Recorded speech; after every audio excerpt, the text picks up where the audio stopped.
Yashasvi Jaiswal's flair was complemented by skipper Shubman Gill's poise as young Indian team cantered to a 10-wicket victory over Zimbabwe in the fourth T20I. Yashasvi Jaiswal's flair was complemented by skipper Shubman Gill's poise as young Indian team cantered to a 10-wicket victory over Zimbabwe in the fourth T20 International, taking an unassailable 3-1 lead in the 5-match series. This is the second time that India beat Zimbabwe by 10 wickets after a similar margin win at the same venue in 2016. Jaiswal and Gill's approach was in complete contrast as the Mumbai southpaw went hammer and tongs during his unbeaten 93-run knock while the skipper, 58 not out, was ready to play the second fiddle in a chase of 153 which was completed in 15.2 overs. The target was made to look way easier than it should have been on a track that had good bounce and carry. Jaiswal, who had to sit out during the T20 World Cup campaign, hardly looked rusty, playing shots all around the wicket. The thumping bowler's backdrive of rival skipper Sikandar Raza was delightful, and equally stylish was the pickup pull of Richard Nagarwa for a 6.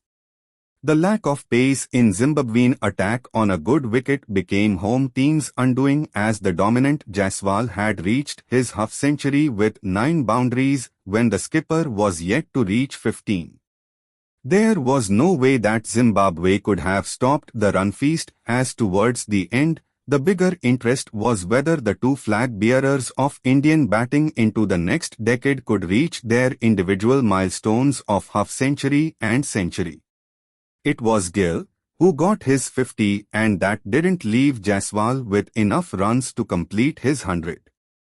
Earlier, India's part-time bowlers Shivam Dube and Abhishek Sharma performed commendably in the middle overs to restrict Zimbabwe to a manageable 152 for 7 after being put into bat by Gill.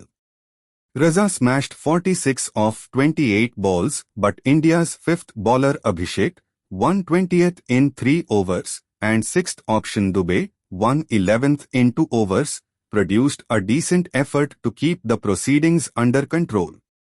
They removed the dangerous-looking opening duo of Wesley Madhevere, 25 of 24 balls, and Tadivanshe Marumani, 32 of 31 balls, to put breaks in the middle overs.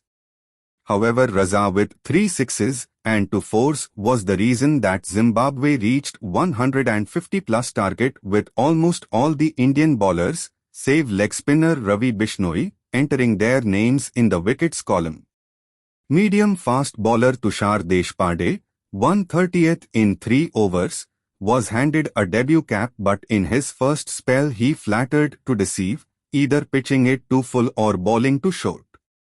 More often than not he drifted on the pads, allowing both openers, Madhevere and Marumani, to pick up easy boundaries. Deshpande would feel good that he could get rid of Raza with a slower delivery in the slog overs to prevent Zimbabwe from surpassing 170, which would have been par on this track. Zimbabwe's best opening stand for the series in the first 3 games was 9, but Madhevere and Marumani added 63 in a solid stand, even if it was not exactly spectacular. However, once the opening stand was broken by left-arm spinner Abhishek, who forced Marumani to mistime a pull shot into Rinku Singh's hands, Zimbabwe couldn't press home advantage they had gained. Madhevere was accounted for by Dube as he couldn't get the required elevation and distance to a short ball. Rinku at deep mid-wicket completed formality.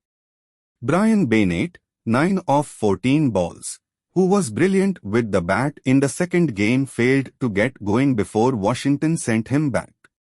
This was after Dube and Abhishek bowled wicket to wicket and kept a check on scoring.